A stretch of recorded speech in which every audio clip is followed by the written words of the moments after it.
Welcome into the Michigan Football Report here on a Thursday, a couple days away from Michigan taking on Rutgers Saturday noon at the Big House. Want to start the show by giving a shout out to Pennsylvania's #1 Michigan fan, Doug Lockard.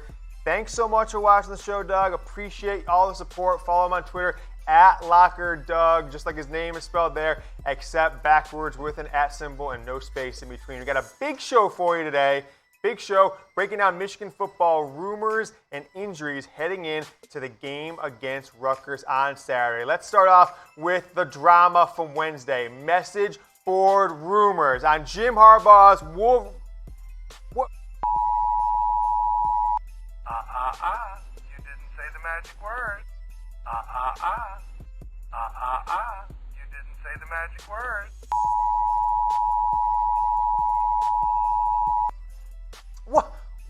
What is going on here? What in the world is going on here? Jim, coach, let's bring the power back. Come on, what is going on here? Okay, I don't know what just happened, but all of a sudden there's the mafia came in here, cut the lights, because we were going to talk about another rumor out there, but why am I getting blamed for this one by everybody on Twitter? I didn't start it, and 71 times out there yesterday, I said, no idea. Everyone's tagging me, sending me DMs about some message board rumor would it turn out to be from Rivals.com, a website that looks like something my grandpa built on GeoCities in 1991. So I'm giving it the what to that woman's face, that face. I have no idea who these rumors came from. And I told you this, count up 71 responses between Facebook, Twitter, and Instagram yesterday that said, I don't know anything about this. Yet somehow the MGO blob, folks just tried. Yoder said it. I'm like, what? I just literally said, I don't know. But anyways, Tarik Black, Donovan Peoples-Jones, and some say Michael Dwumfour. There's a rumor out there, a salacious rumor from the Rivals.com message board. And Tarik Black kind of put those rumors to bed. Stomped out these guys who do nothing better than to start rumors on college football, kids. I couldn't believe it. And he said that a few moments later, Donovan Peoples-Jones says if they don't have a story these days, they'll make one, referring to Rivals.com, their credentialed writers and their message board posters. And I, in support of these fine, upstanding young men, put out a photo that said Michigan men in support of them, which I wholeheartedly do. And Tarik Black came back with a question, because I think people try to infer this, like, oh, Yoder posts a picture of him. Guys, support. You know better than anybody. If I've got a story, I am jumping on, going live, getting it to you as soon as you can. Breaking news is hard, okay? You know what's easy? What's easy is just saying, being a press release writer like all the other outlets that want to give you information on Michigan football. They regurgitate press release. We break news. Nothing to be made of the stories. But if there were, it could be because of the statistical leaders. I don't think there is anything to this story. You guys, I'm not even going to mention what the rumor was. You guys have seen it out there on Twitter. It's been debunked. But some people think maybe Tarik Black, maybe Donovan Peoples-Jones could be unhappy. I don't believe it. Here's the receiving leaders so far this year in Josh Gaddis's now maybe defunct speed and space offenses. 11 catches for 180 with 70 of those, about 70 of those coming on one catch from Ronnie Bell. Tarik Black, 10 for 161. Nico Collins, Sean McKeon, and Nick Eubanks. And I think number 6 in that list is actually Dax Hill, that one catch for 25 yards. There's a few players out there with 2, 3, 4 catches with under 20 yards, which is actually kind of hard to do. But nevertheless, big time turnaround statement potential week for Michigan. So we're going to learn a lot about this program. I think the first half of that game could be one of the most telling that we're going to get out of a Jim Harbaugh team, maybe ever, maybe in the history, in the last 10 years of this program, what they come out and do after the debacle of Madison, and after all these, local radio guys telling you to turn your back on the Michigan football team. I have heard, from a few sources that expect very early in the game to see the younger players that people have been, championing for on the internet, the wide receivers getting more action, Mike Sainristil, potentially Giles Jackson. But these linebackers, Cam McGrone, Jordan Anthony, they're making plays. Jordan Glasgow, very talented guy, has played out, but I think some people were, less than thrilled with how he was used, especially at the goal line when he was lined up with his hand down against Wisconsin on 4th down in the second quarter on Saturday. So Michigan's favored by just about 4 touchdowns, right?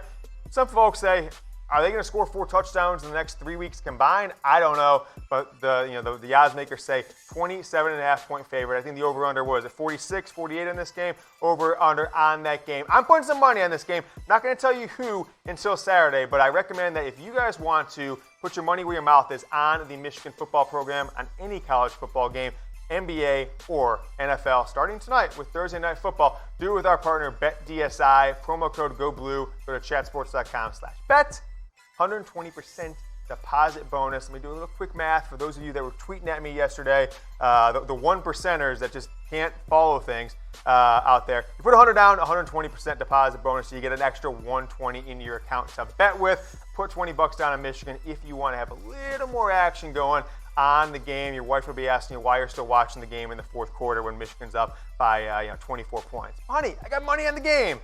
Maybe you don't want to tell her that. But want you guys to predict the score below. And you should take your prediction and then say, okay, is it Michigan by more than 28? If so, put some money on Michigan, BetDSI. If not, put some money on Rutgers. There's no harm in that because if Michigan wins, but it's only by 20, you win on both sides, your cash and your heart.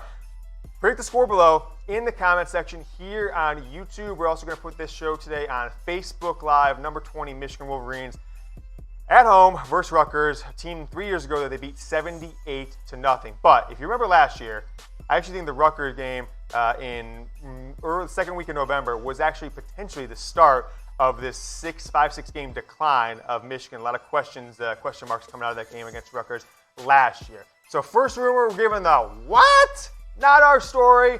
Don't care about it. And the people that are perpetuating it out there, they need to check themselves because I'm not having it. Tarik Black, Nico Collins, they don't need to respond to you people out there. So if I come out with a story about somebody being injured or anything like that, always comes true. Let's take a look at Joe Milton starting. Another big rumor out there yesterday. I'm giving it one Harbaugh had. And not because Shea Patterson is potentially getting benched. We know what the Harbaugh heads mean. Small shred of truth. Meaning, we're going to show you later in our injury report. Dylan McCaffrey's not going to play this week. Took that shot to the head. Went through concussion protocol. He's not going to be cleared to play. So Joe Milton becomes your backup. Shea Patterson has been hurt. Now, Dylan McCaffrey started the second half against Wisconsin. Jim Harbaugh told the media afterwards that it was because Shea was getting looked at halftime. I do think that sometimes football coaches make injuries as the excuse when it's convenient, like a guy's not playing. And sometimes they don't tell you about the injury when it's convenient for them, like they don't want the opponent to know for some reason. But if Joe Milton got the start, it would not be because he is getting the start over a bench Shea Patterson. It would be because Shea Patterson's injury maybe flared up and they want to give Milton a shot. Don't want to save Shea Patterson for 2 weeks from now against Iowa. But what have we gotten from Shea Patterson this year? We showed you the graphics wizards at Chat Sports a couple weeks back with the passing chart for Shea. Let's take a look at it from the game against Wisconsin, which, frankly, Michigan really had nothing going on through the air until late when they started just playing hero ball, chucking it up. But take a look at the stats on the right side. 4 of 6, 102 yards and 2 touchdowns. The one touchdown, came late in the game there from McKeon. I guess both his touchdowns were to that side, but the McKeon one was in the corner of the right end zone. 102 yards, but 68 of those came on one pass, which was a broken play outside the pocket, not the normal route. So not a ton of good things here. You take out that play, he is then, 3 of 5 for 34 yards and 2 touchdowns. Not nearly the kind of stats you need. 7 of 16 up the middle, where I think Shea can still excel, although didn't do his great completion percentage here. Threw that one interception and the ball tipped at the line early on in the game. And then to the left, 3 of 8 for 48 yards. Let's take a look at how Shea's doing passing downfield. So 20-plus yards. And this is the ball carried through the air. 3 of 6, 87 yards. Josh over here. James Yoder, Chat Sports. Josh, when you've got 3 receivers, 6'2" or taller, that are better athletes than any player on your opponent, why don't you throw the ball to them downfield when you see these kind of results? Well, I'm not sure. I mean, why don't the local guys ask these type of questions? If Michigan's offense is going to do anything, they need to do 2 things. They need to go up top to the more pro-style wide receivers, Tarik Black, Donovan Peoples-Jones, Nico Collins. Let them catch the ball over a 5'10" cornerback, and you might get some results. Also, you might want to see Shea Patterson getting some confidence when he's there. Get him some 3-5, 2-yard routes, whatever. Completions, motion creates emotion, whatever that word is. if you start completing 4 or 5 balls in a row, even if they're 3 to 5 yards, short dump-off passes or quick slants and instantly get tackled, it's a lot better than 3 straight incompletions and you're punting the ball. So, Josh, go deep to your guys who are there to catch these deep balls, the NFL-level receivers that everyone's been talking about all offseason, and then get Shea Patterson comfortable by getting him some completions. So don't make him play hero ball right from the start. Get some completions. Go down deep with those guys when it's available. Behind the line of scrimmage, Shea Patterson, 3 of 3 for 10 yards. I think that's where you want to start. You see 0-9, 4 of 6. Where he's struggling is that intermediate 10 to 19 yards. He has 2 TDs there, but 1 interception. Let's take a look at your receiving stats versus Wisconsin. 8 targets. This is a stat that not a lot of people talk about. 8 targets for Ronnie Bell. Only 2 catches. Only 2 catches on 8 targets for Ronnie Bell, Michigan's leading receiver in the game. 2 catches, so 6 incompletions to Ronnie Bell. Only 1 of those is a drop, though, so not necessarily his fault. Some bad throws by the quarterbacks from Michigan. Tarik Black, though, 6 targets. Nick Eubanks, 6 targets. Nico Collins, 5. But I'm going to have to go back and check. I think at least 4 of those 5 were when Michigan was down by 5 touchdowns. So how are you going to not get Nico Collins, your top receiver from a year ago, involved in the passing game? How about these guys?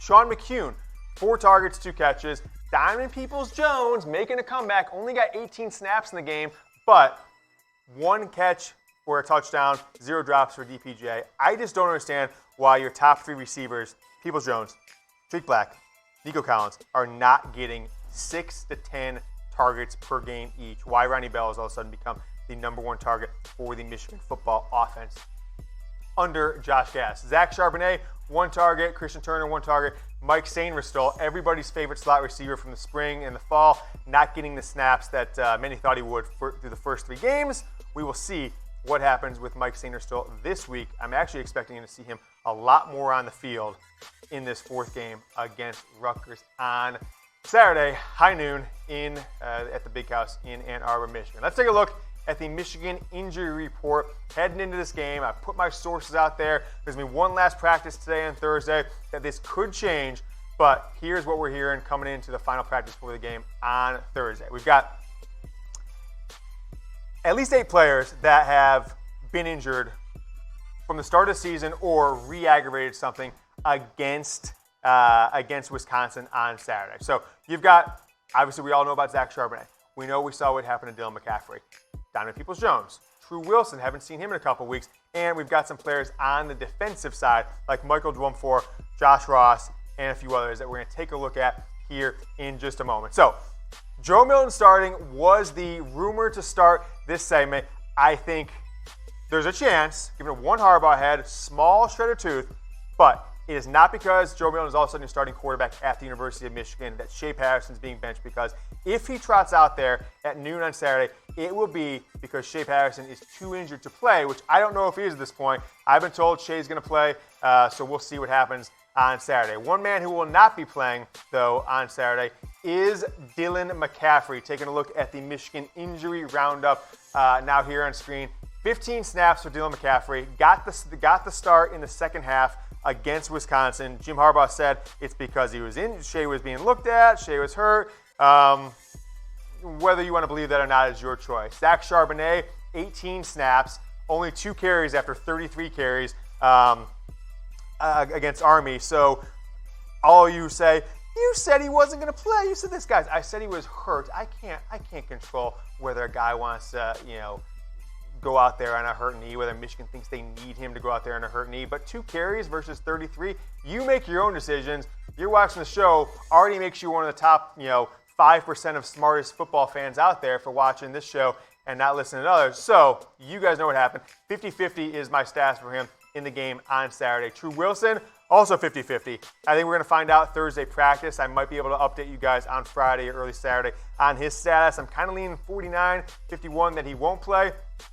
Donovan Peoples-Jones, look, there's rumors out there. I don't believe the rumors are true, but DPJ, 18 snaps as well in his first appearance. Got that 1 catch for a touchdown. We're putting his status as improving, but we'll see what goes on with DPJ. Jon Runyan Jr., the All-Big Ten left tackle, made his first appearance on Saturday after missing the first 2 games of the year.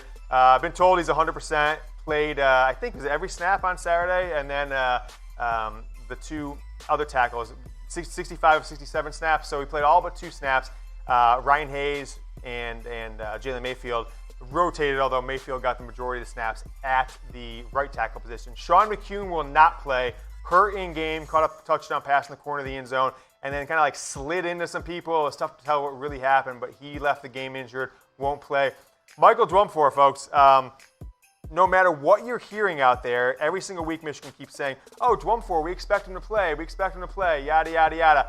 I'm putting out there, I've heard, I can't confirm this yet, but there was a lot of chatter from people who I think wouldn't say this unless they had some validity behind it, that we might not see Dwumfour in the rest of this season. And so I'm not sure what to make of that. He is a redshirt junior, so technically he could come back next year if that was the case. So he has played 1 snap this season, didn't play any snaps against Wisconsin. If we could fit the word highly in there, I would have put it in there, but unfortunately we haven't figured out how to shrink the text on our words. So we're just putting doubtful there, but I'm giving it a highly doubtful. And then Josh Ross, hurt in game, also doubtful. He was one of a few injuries of guys getting hurt and leaving the game against Wisconsin. So Joe Milton starting was rumor number 2. We stomped out the message board boys who were, they get called in the rumor, and then the circle of life is, well, they caught us. Let's blame Yoder on Twitter. So luckily I've got some friends that sent me screenshots of the origination. So if you want to check those out, go follow me on Twitter at James Yoder. All right, let's take a look at rumor number 3. If you saw the show yesterday on Facebook Live and premiering on YouTube, also available now on demand, you would have saw my deep in-depth analysis, almost 30 minutes, looking at the hiring of Josh Gaddis and how he came to be Michigan's offensive coordinator, and some of the rather unflattering stories that have kind of surfaced on him since the Wisconsin game. But is Michigan abandoning the speed and space philosophy? I'm giving it a 2 Harbaugh head, right? People are talking out there. People that have a track record of information when it comes to college football, when it comes to Michigan football, when it comes to letting you know things before they come to fruition. So what I do know is this. I keep getting people DMing me, some sources I've had, some I've never talked to in the past, tell me all kinds of things about Gaddis, saying that Harbaugh's already looking around, all this different stuff. I don't know if any of that's true. What I do know is true is that the offense is not getting it done. 97th in the country in total offense. 97th in the country in total offense. I just need to take a breath looking at these numbers. These are just terrible, terrible. 75th nationally in passing, 97th nationally in rushing, and 91st nationally in points per game at 26. And this isn't a murderer's row, folks. This is Wisconsin, Army, and Middle Tennessee State. Let's take a look at speed and space versus old, boring Michigan offense from last year through 3 games with a brand new quarterback in Shea Patterson, with no experience with these wide receivers. Let's take a look at that offense. Oh, well, that offense had 33 yards more per game. That offense was remarkably better at running the ball. That offense scored, nearly 2 touchdowns, 11 points more per game, and that offense, the non-speed and space, did not turn the ball over at the alarmingly high rates we've seen. 4 turnovers again against Wisconsin, 9 for the season, folks, for Michigan. Only 3 turnovers throughout the entire first 3 games of last year. We remember Shea Patterson. The one thing we said about Shea last year that was just a awesome turn of events from 2017 is he just didn't throw interceptions for a long stretch of last year. And I think there's one point he only 3 or 4 were in the 9th and 10th game of the year, had a few against Ohio State, bowl game, whatever that is, so they didn't look as impressive. But Shea's turning the ball over. Everybody's turning the ball over. Ben Mason's turning the ball over. He's your backup running back, I guess, now from the defensive tackle position. Zach Charbonnet, Lavert Hills fumbled the ball and lost it on a punt return. So abandoning speed and space, I think we're going to find out a lot about where this program's at, whether Jim Harbaugh is willing to suffer through some, potential challenging times as Michigan's football coach in year 5, whether or not we see the same offense, or if Michigan goes back to a more traditional Michigan offense, more under center and less no huddle. So take a look. A lot of speculation out there that Michigan may go to a power running attack this week against Rutgers. So I'm excited to see this game because I think we'll know a lot about where this program is at. Predict the score, folks. Number 20 Michigan hosting Rutgers. noon Eastern on Saturday. You can watch the game on the Big Ten Network if you're not going there. Predict the score below. I want to see which one of you guys has the absolute most knowledge on the Michigan football program. Comment below here on YouTube and watching on Facebook Live. As we're waiting to get ready for the game against Rutgers, folks, I got more Michigan football content for you right here. My Josh Gaddis breakdown, some rumors on Jim Harbaugh's coaching prospects in the future, and if you haven't yet, please hit this button right here. Subscribe to Michigan Football Report YouTube channel. Go Blue.